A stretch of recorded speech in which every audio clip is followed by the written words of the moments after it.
Algebra 2, 9.2, Angles and Radian Measure Notes, page 470. So our objective is going to be, you will be able to draw angles in standard position and find coterminal angles and use radian measure.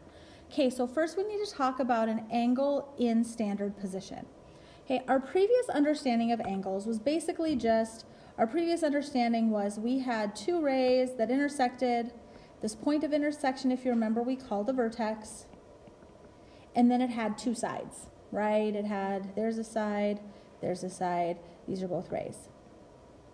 Okay, we're gonna come up with a new definition for angles that allows us to have angles bigger than 180 degrees and also have negative angles, okay? So an angle for our new definition is gonna be the rotation. It's a rotation of one ray to another ray, okay? And we're gonna actually name our sides. Instead of just having two sides, we're gonna have the side that we start with, and then the side that we rotate. The side that we start with is gonna be called our initial side, okay? So this, our initial side is fixed, meaning doesn't move, okay? Our initial side is fixed, it doesn't move, and our terminal side rotates. Okay, so an angle is in standard position if its initial side, okay, if our initial side is on the positive x-axis. So there's our initial side right there.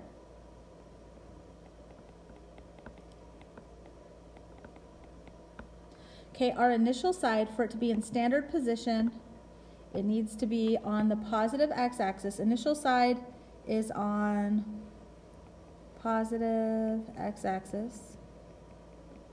Okay, and our terminal side is the one that rotates.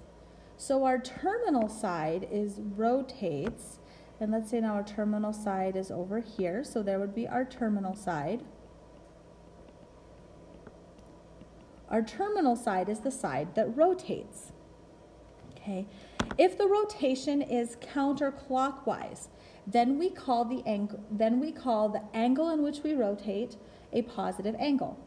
So a positive angle is a counterclockwise rotation.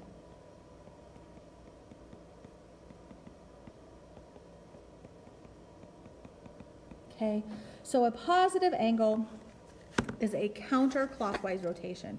So if we rotate this way, this angle created, let's call this angle theta. We use theta a lot for angles. The angle in which it's rotated is positive. Okay, if we rotate counterclockwise, okay, let's say we rotate down this direction to get to there.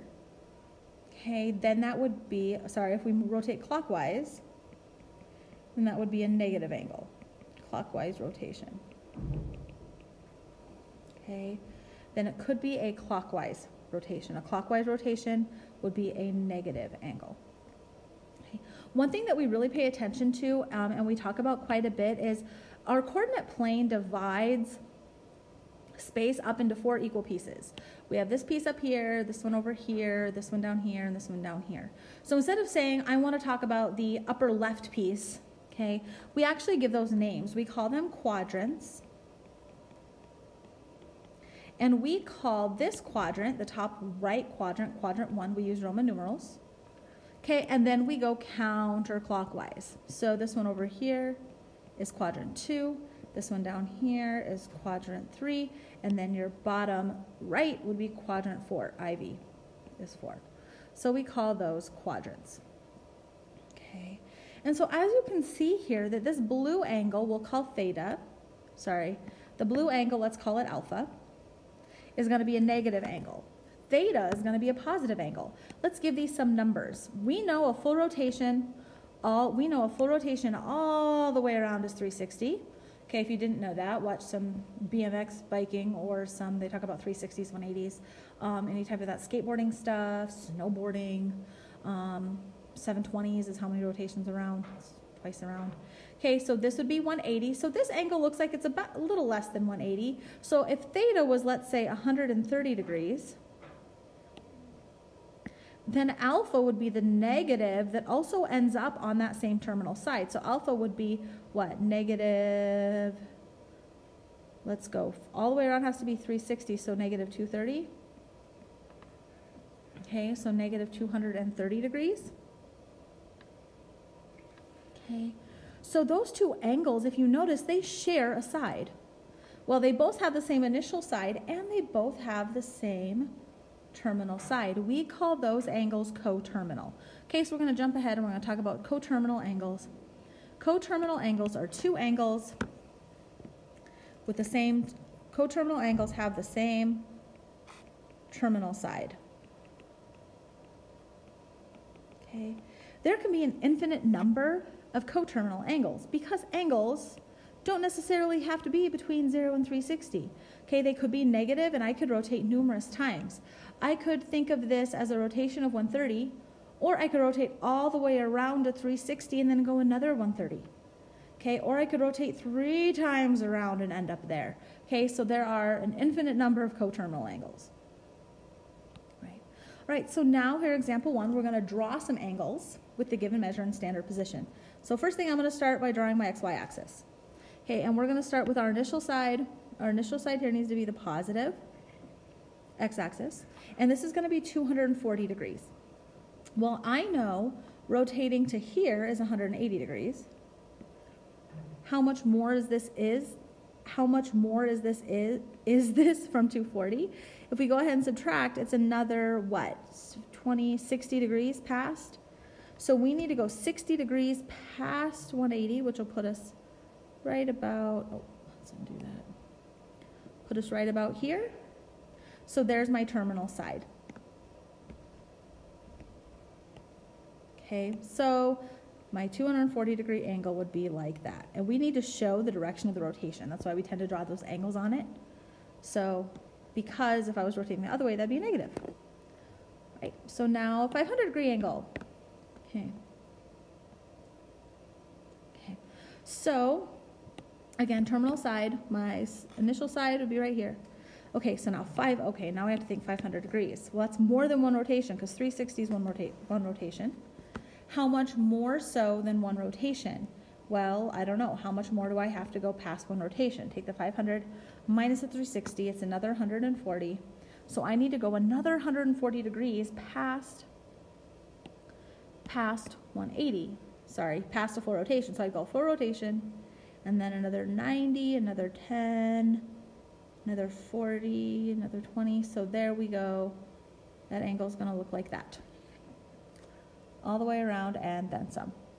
Okay. All right, last we have a negative degree, negative angle, negative 50. Okay, again, initial side, right here.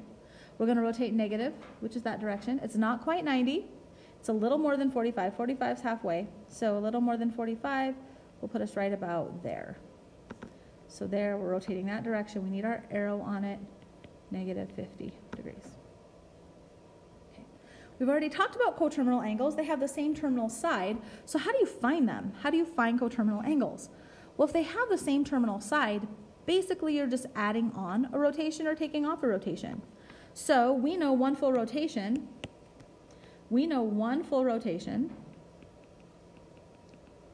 Is 360 degrees. So I'm going to have to either add on a full 360 or take off a full 360. Here in example 2, find one positive angle and one negative angle that are coterminal. So if I have a negative 45 degree angle, well, I can add on one rotation. So I would add 360 onto that. So negative 45 plus 360 gives me positive 315. So I know that a 315 degree angle is going to be coterminal to a negative 45. Now if I want another one, also coterminal with this one, I would take that negative 45, and instead of adding on a rotation, why don't we subtract a rotation? Go backwards, which would give me negative 405 degrees. So both of these angles are coterminal with a negative 45. Okay. All right, so now what about a 395 degree angle? Okay, so we could add on a full rotation, add on a 360. That's gonna get me pretty big. 755 degrees.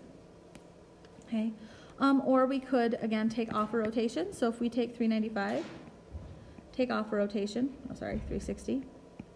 Okay, we'd get 35 degrees. Oh wait, that's not negative yet. Okay, that's another positive coterminal. We're gonna have to take off another 360. So let's take the 35, take off another 360 from that 35, and we get negative 325 degree angle. So there's actually two positive ones and one negative. Okay. All right, radian measure. Okay, up to this point, we have measured angles in degrees. Okay, which is okay. I mean, it's super useful because most people know how big a degree is, but it's not the most useful when it comes to mathematics. And you'll see why, especially those of you taking calculus. Okay, so actually defining an angle in terms of its radius or the arc length is way more useful. So 1 radian, okay, to define a radian, before we get into what one is, let's go ahead and let's look at this circle over here. This circle over here has a radius, okay? We just have this, what we call a circle with a radius. If I rotate that radius through so that the length of this arc is the same as the radius of this circle, then we define this angle created to be 1 radian. So the definition of 1 radian, 1 radian is the measure of the angle created, of the angle in standard position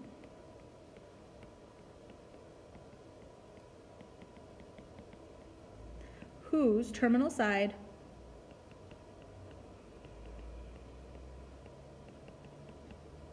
intercepts an arc of length r. Okay, so 1 radian is the measure of an angle in standard position whose terminal side intercepts an arc of length r. So basically, I rotate through here, I rotate through until the length of this arc is the same as the radius of this circle. And then that is 1 radian measure. Okay. If you notice that this 1 radian measure in this picture looks to be way more than 1 degree. Okay, it's in quadrant 1, so that's between 0 and 90 degrees. So somewhere between 0 and 90, maybe more close, like 50, 60, somewhere around in there. So it's about 50 to 60 degrees. We're going to find the exact degree here in a minute. Okay, all right. So since the angle in radians is related to the length of this arc, okay, it's also related to the circumference of this circle, because a full rotation is equal to the circumference of this circle. So 1 full rotation in radians, 1 full rotation in radians is not 360 degrees. 1 full rotation is equal to, in radian measure, 1 full rotation in radians, let's go ahead and put in radians, is equal to the circumference of the circle. Circumference of the circle. Well, we know the circumference of the circle is equal to 2 pi r. We're back in geometry. Okay. So if it's 2 pi r and 1 radian is where that arc is the same as r, 1 full rotation in radians is equal to 2 pi radians. Okay. One thing, radians has no symbol. So if you're talking about an angle and they don't have a degree symbol there, it's in radians. So we're actually going to use this bit of information. We know a full rotation in radians, a full rotation all the way around is equal to 2 pi radians.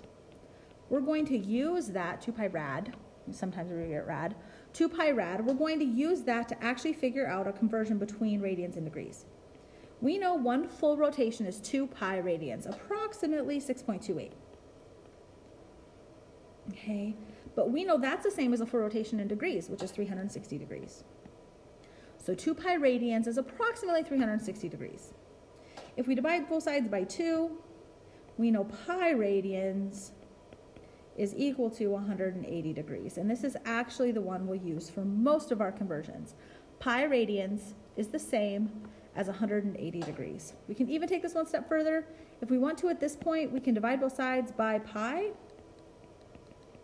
1 radian is equal to 180 over pi degrees, which is approximately, if you get a decimal for that, approximately 57.3 degrees. So a radian is quite a bit larger than a degree. If a degree is about 50, if 1 radian is about 57 degrees, radian is much larger. Right, now let's do some converting. We want to convert 120 degrees to radian. So we're going to set this up using the factor label method from science. Okay, so this is 128 degrees is on top, so we want degrees down the bottom, radians on top. And we want, inside of this guy here, we want equivalent or equal amounts. Well, we know the easiest one, pi radians, is equal to 180 degrees. So we multiply across. I take 120 times pi, divide by the 180. Our degrees cancels. So I'd have 120 pi divided by 180, and that would be radians.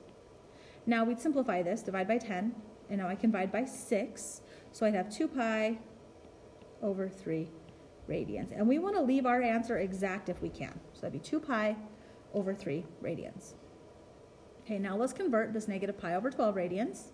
So if it helps, we can go ahead and write radians on the end. We want to convert that guy to degrees. So since radians is in the numerator on top, we want to put radians in the denominator. Degrees would be up here. Again, pi radians is equal to 180 degrees. So we multiply straight across. We'd have negative pi times 180, which would be negative 180 pi, divided by 12 times pi, 12 pi. Radians divide out, so this would be degrees. Okay, degrees divide to 1. Negative 180 divided by 12.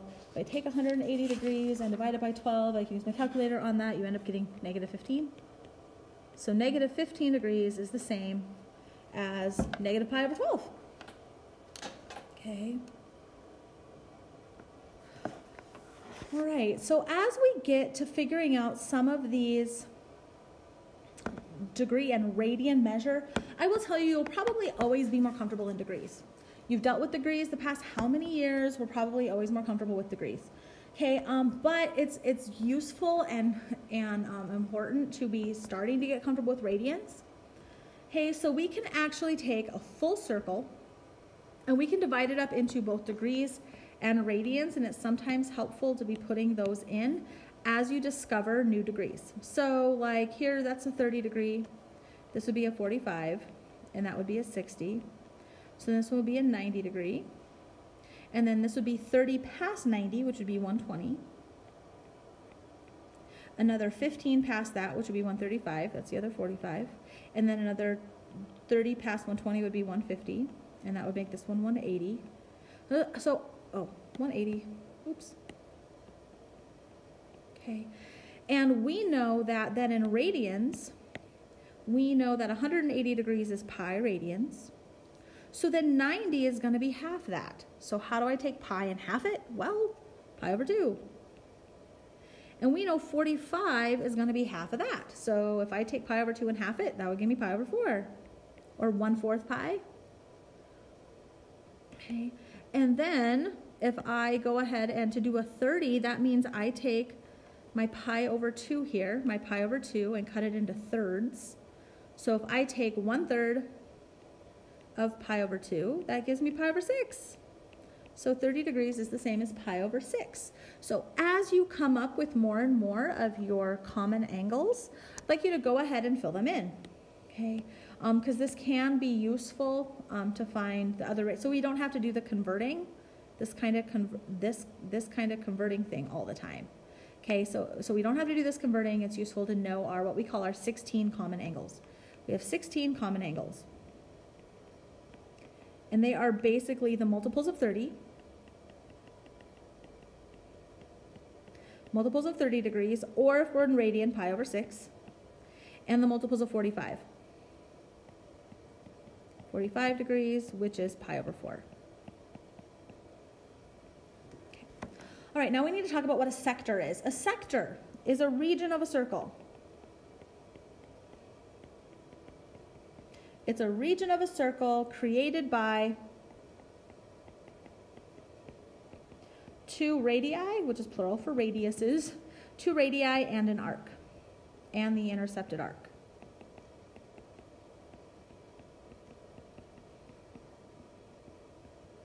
Okay, so basically here, this idea of a sector, I'm going to pick another color blue here, is if I take this radius and this radius, and then this arc and put it together, I create this region in here. Basically, AKA, it's a pizza slice, is a sector. Okay, it's that pizza slice. Okay, so since we defined this angle, back when we talked about radian, again, remember, we defined 1 radian as the length of, this arc length being the same as this radius. Okay, so since we've defined this angle in terms of this arc length, we can actually define the arc length in terms of that angle. Okay, so if 1 radius, okay, if this angle theta, if it's 1 radius is the same as when this arc length equals this radius, then we can actually define arc length, which arc length tends to be S. The length of that arc, the arc length, is going to be equal to the radius times the angle. Okay, we should call it the central angle because it's from the center. That central angle, but important here, that central angle must be in radians for this to work. This is where we like radians. Big star there, exclamation point, exclamation point. Okay, and so we tend to use S for arc length. So another way of writing this, S equals R theta. Okay, so we can actually relate the length of this arc. The length of this arc created is going to be equal to the radius times the angle created. Okay, pretty straightforward there. The area in this sector, meaning the area, the amount of blue shaded in here, okay, the amount of blue shaded in can also be related to that angle. It's kind of almost a triangle. It's 1/2 radius to the radius times angle times central angle. Okay, so we're going to square the radius. So basically that area is equal to 1/2 radius squared theta. Again, very important, this theta must be in oh, that's not how you spell must. Must be in radians. If it's not in radians, then you cannot use this equation. You'll have to come up with something else. So that's why we like to convert to radians. For example, a softball field forms a sector with the dimensions shown. So we know the radius is 200. We want to find the length of the outfield fence and the area of the field. So we're trying to find the length of the outfield fence. Well, that's the arc length. We're trying to find S. And then we have the area of the field. Okay, of course, that's area. A, area of a sector. So we know arc length is equal to R theta. When theta is in radians. My theta is not in radians. So we know 90 degrees is equal to, we can go back to our circle if we need to, or we can do the factor label method. Okay, but if we go back and use, we know 90 degrees is equal to pi over 2 radians. So the length of that arc is going to be 200 feet times pi over 2 radians. Okay, so 2 goes into 200, 100 times, so 100 pi feet. Because again, radians has no units. So 100 pi feet, which is approximately, if we rounded that, 314 feet. There's exact, there's approximate. Okay, now the area. The area of that sector is equal to 1/2 r squared theta. So 1/2, 200 squared, times theta, pi over 2. So 1/2 times 200 squared is 10,000. Okay, oh no, 20,000 divided by 2, so we get 10,000 pi. And that would be square feet. And some feet, which is approximately 31,416 square feet. Okay. All right, come see me if you have any questions. Good luck.